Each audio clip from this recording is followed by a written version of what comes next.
Hey there, wonderful people. Welcome to my channel. My name is Malebo Olchon Cindy. I am a holistic life coach, an energy healer, and also an award-winning author. And if you are new to my channel, please click on the subscribe button.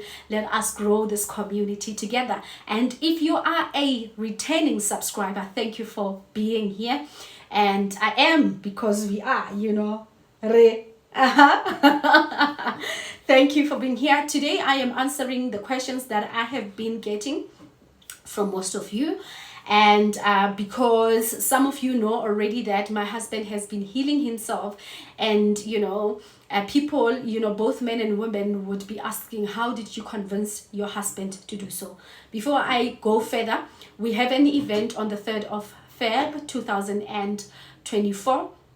And this is a healing event. It's called Connect and Heal. It's in Botanical Gardens in Pretoria. It's only 750. We still have some few tickets if you do want to be a part of us. And we're going to be focusing on relationships, on your inner healing, mental and emotional well-being. We're also going to be focusing on family healing. We have those members of our families that we don't relate to, but we're going to be having a speaker who's going to be helping us heal our family and our DNA, right? And we also have a speaker who will be speaking about businesses. So if you have a business and you would like to expand in your business, healing the mindset of an entrepreneur, we will be doing that for you. And the last one is that I do have a special on 2 of my books, Trapped and Love and the Wounded Heart. These books separately, Trapped is 200 and Love and the Wounded Heart is 220. Now if you combine that, is 420, but on right now in Jan we have a special. These 2 books are 350 excluding Korea. And if you do want these books, please, or you want to be a part of our session, please contact me on 071-147-2389. I am available on phone and also on WhatsApp, right? So let's talk about, how do you convince your partner to start their healing process? Because of course you have diagnosed them, and you can see that they have mother issues.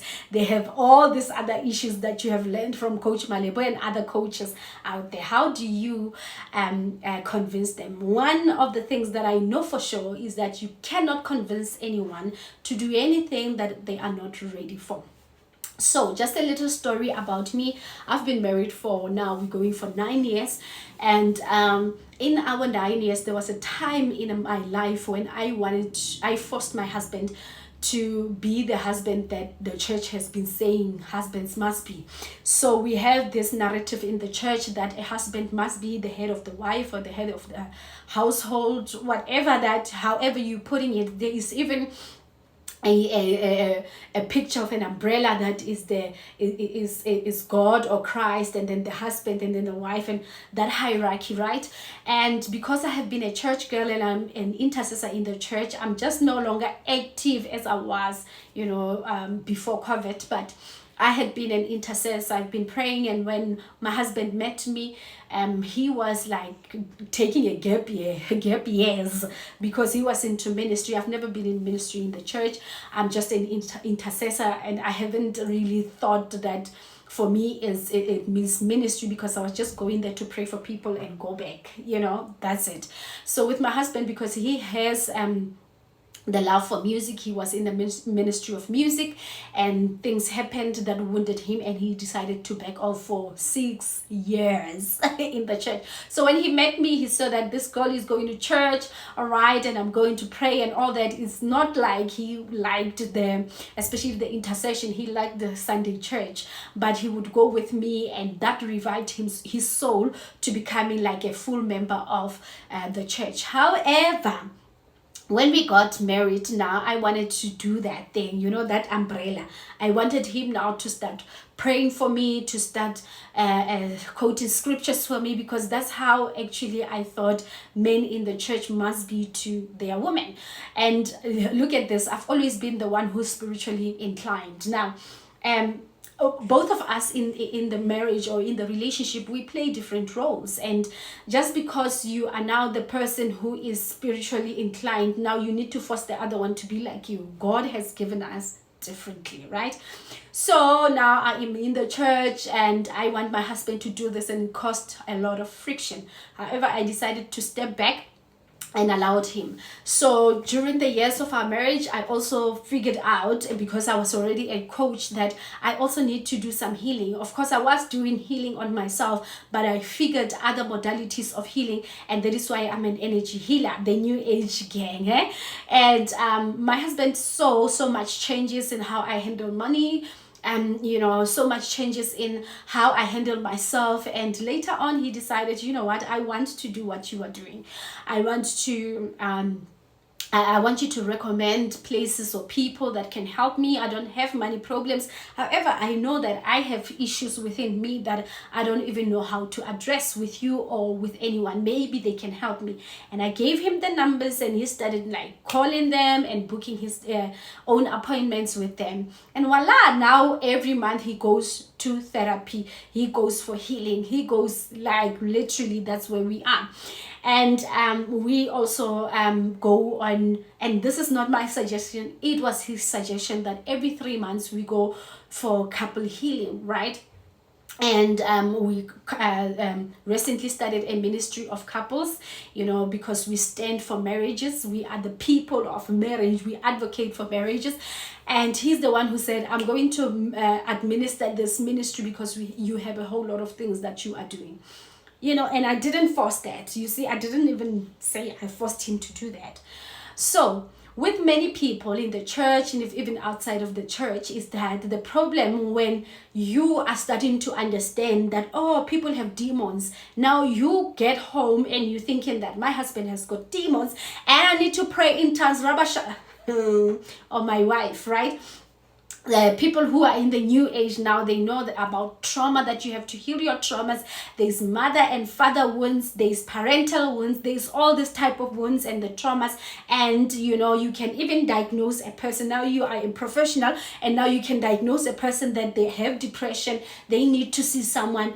And that is the problem. We even start attacking them with issues that they have been through. Like, you didn't grow up with your father, or you didn't grow up with your mother. And that is what, let me tell you something. If you are doing that, you need to stop right now.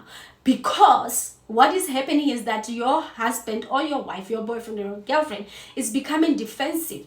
And actually they are looking at you, talking about this Christ, that Christ is the Lord of Lords, he can change lives.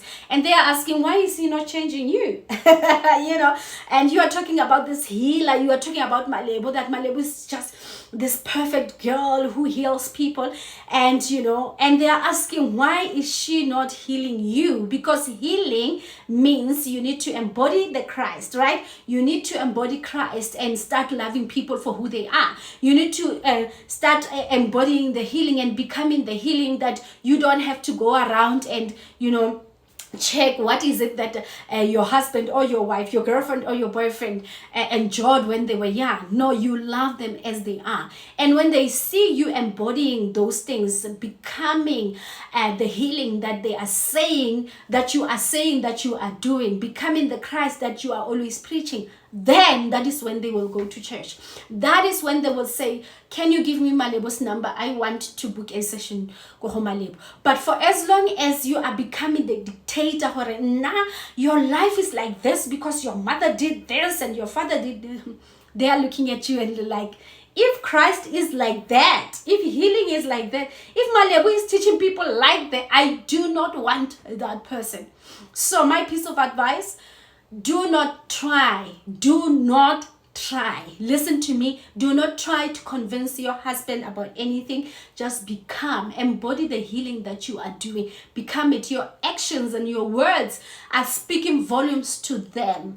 And when they are speaking volumes to them, that is when they will say, give me Malebo's number. All right. Right, I hope I have answered your question. If you do have questions, I will be doing this series of questions. I will also answer you on WhatsApp and expand here on YouTube. So I will see you next time. Remember to contact me if you want to be a part of our session, Connect and Heal. Thank you. Goodbye.